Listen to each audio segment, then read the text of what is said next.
Donc, on va faire la suite de ce chapitre de système asservi. On va se retrouver maintenant avec l'analyse d'un système asservi lorsqu'il s'agit d'un deuxième ordre.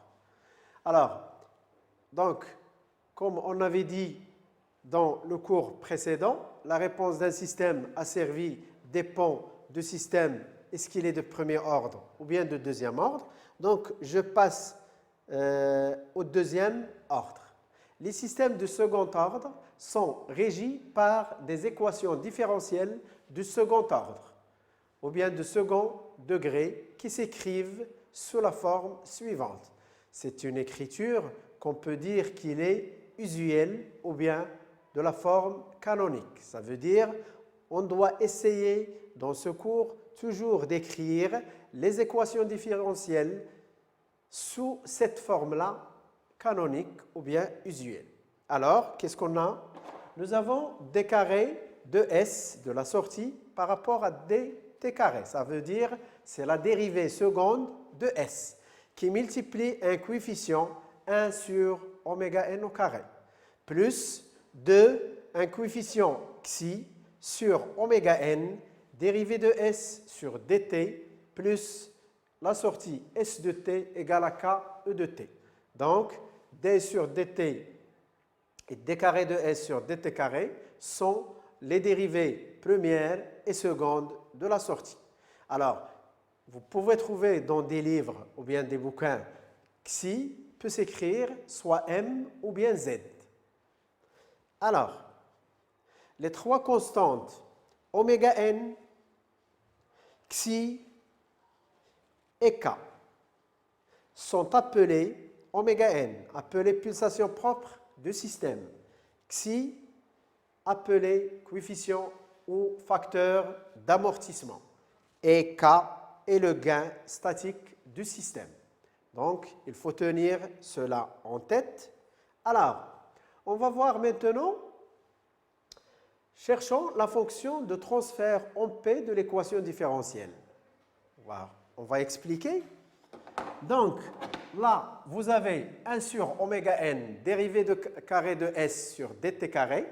Alors, pour la dérivée première ds sur dt, donc on la remplace avec, dans le domaine de la place, ou bien complexe, par quoi? P, S de P. Alors, pour dérivée carré de S sur dt carré, c'est quoi? C'est la dérivée, normalement, c'est la dérivée par rapport à dt, de quoi? De ds sur dt. Donc, la première, c'est P fois S de P, et la deuxième, c'est P fois. Donc, on aurait P fois P S de P.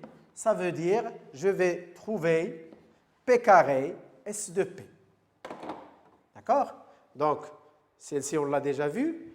Par contre, pour l'autre, la dérivée seconde de S sur dt carré, ça donne P au carré S de P. Alors,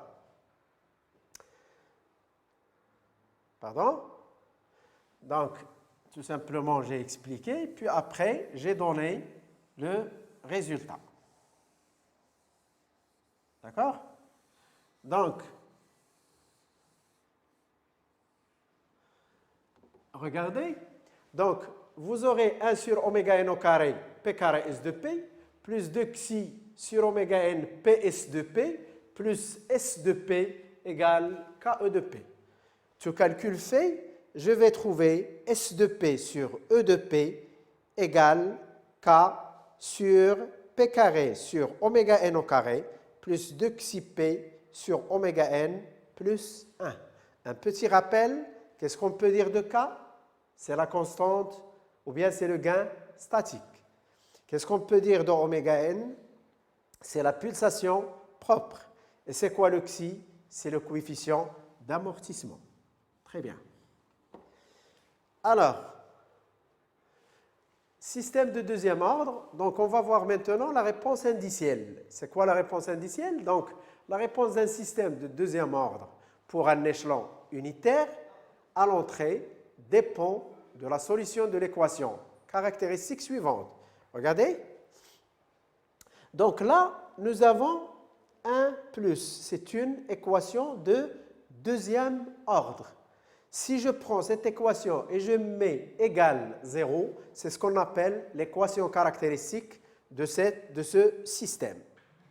Alors, donc il dépend de l'équation caractéristique qui est p carré sur oméga n plus 2 xi p sur oméga n plus 1 qui est égal à 0. Alors, donc c'est une équation de deuxième ordre. Tout simplement, on va calculer le delta qui est égal à b carré moins 4ac, c'est-à-dire là, le b carré, comme si vous avez une équation de premier ordre, de ax au carré plus bx plus c égale 0. Donc, pour moi, donc delta c'est b carré moins 4ac. Donc là, c'est 2 xi sur oméga n au carré, ça donne 4 xi carré sur oméga n au carré, moins 4 sur oméga n au carré.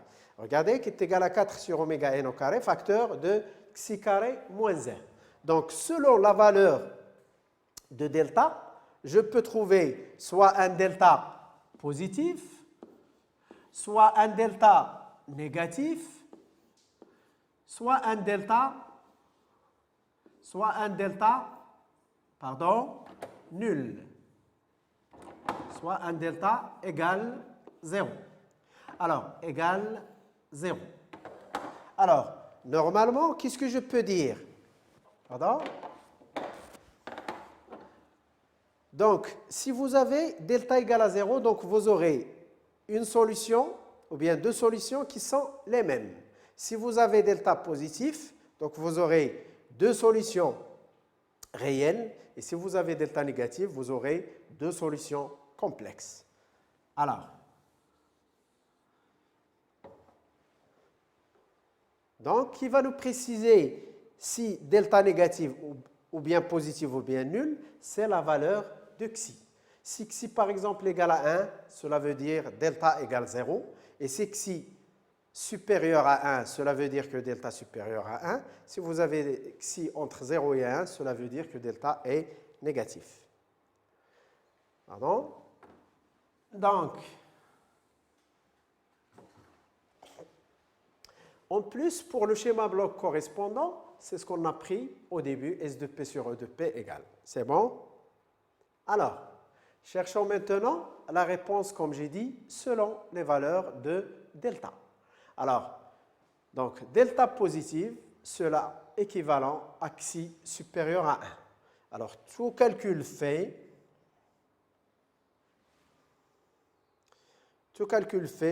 on trouve S de t est égal à k fois u de t moins k sur 2 la racine de xi carré moins 1, facteur de xi plus la racine de xi carré moins 1, exponentielle plus. Alors, généralement, on ne vous donne pas cette valeur, mais on peut vous donner une forme de la sortie. Alors, pour moi, il se peut que S de t soit, par exemple, la vitesse du moteur à courant continu. Alors, on va essayer de tracer la sortie S de t en fonction du temps. Alors, dans le cas où xi est supérieur à 1, et dans le cas où xi est très supérieur à 1, et dans le cas où xi égale à 1. Alors, cette forme-là est dite forme de fonctionnement apériodique. Ça veut dire qu'il n'y a pas des oscillations. Alors, il vous rappelle quoi cette forme? Elle est presque égale à celle de l'exponentielle, mais ce n'est pas exponentiel. Regardez, il y a une tangente ici à 0 qui est horizontale et non pas comme l'exponentielle. Alors, si vous avez par exemple ces trois courbes, lequel des systèmes est rapide? Alors, tout simplement, c'est celui qui peut s'approcher vite vers la valeur finale, cela veut dire lorsque xi égale 1. Alors, on passe. Donc, pour delta égale à 0, cela veut dire que xi égale à 1. La sortie sera S de t égale à KU de t moins K facteur de 1 plus oméga n t fois l'exponentielle de moins oméga n t. D'après l'étude menée précédemment, ça veut dire celle-ci, vous avez le xi égal à 1 qui donne delta égal à 0. Alors, qu'est-ce qu'on peut dire?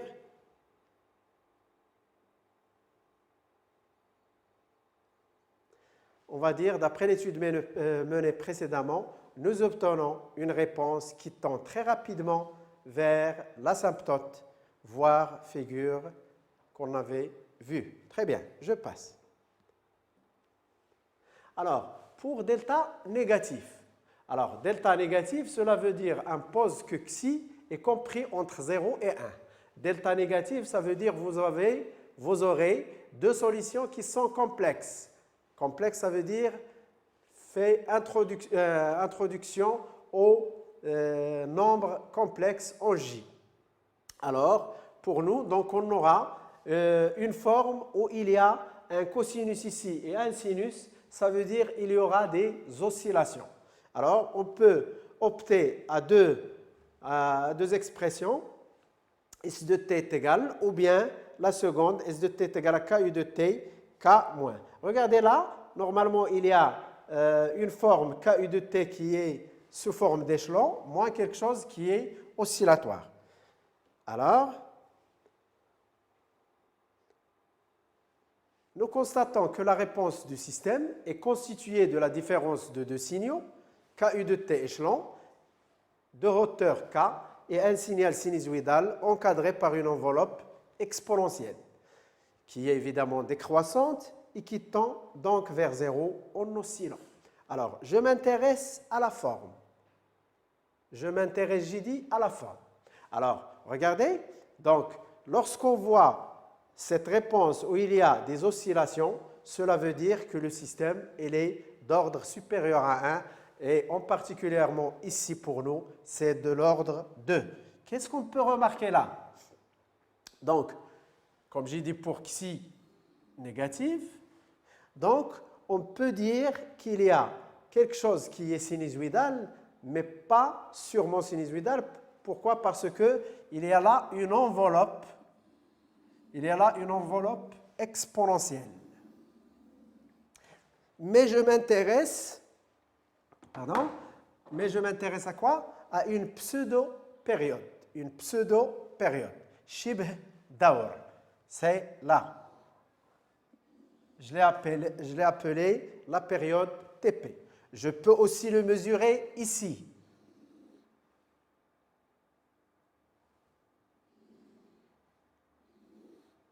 Ou bien dans les ventres. Là. Donc, c'est la valeur de TP.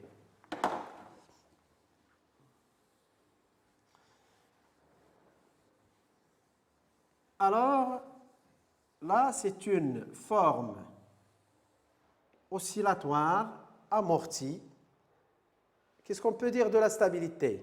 Cette partie-là donne quelque chose qui est stable parce qu'il tend vers une valeur qui est constante K.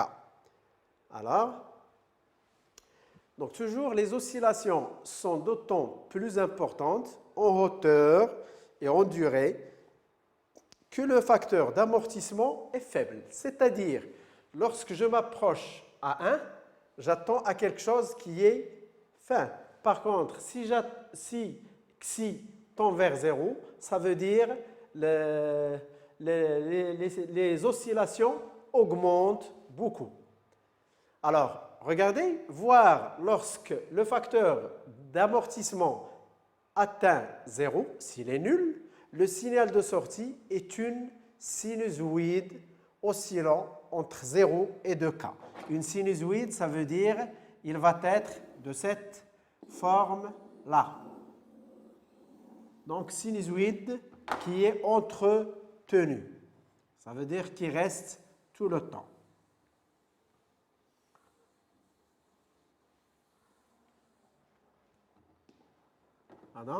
Alors,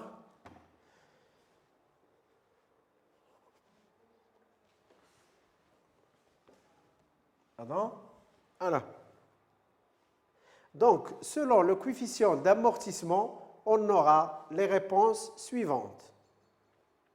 Si xi supérieur à 1, on dit régime amorti. Il n'y a pas le S là. le coefficient d'amortissement ne possède pas d'unité. Alors, régime amorti, c'est xi supérieur à 1. Régime critique, lorsque xi égale à 1. Et le régime oscillatoire amorti, lorsque xi est inférieur à 1. Là, je peux dire qu'il y a une pulsation de signal sinusoïdale enveloppée, comme j'ai dit, par une exponentielle décroissante et qui a pour expression, c'est ce qu'on appelle la pulsation, la pseudo-pulsation. Donc, oméga p égale oméga n racine de 1 moins xi au carré. Alors, elle est appelée pseudo-pulsation du régime oscillatoire amorti. Elle est toujours inférieure à la pulsation propre oméga n. Regardez, la pulsation oméga n, on l'a définie au début de ce petit chapitre-là, c'est la pulsation propre. Par contre, ici, oméga p, c'est la pulsation, c'est la pseudo-pulsation. Est égal à oméga n, la racine de 1 moins xi au carré. Alors, il va nous donner aussi une période, pseudo-période, qui est 2π sur oméga p, qui est égal à 2π sur oméga n, la racine de 1 moins xi au carré. Merci pour votre attention. Au prochain cours, Inch'Allah. Bon courage.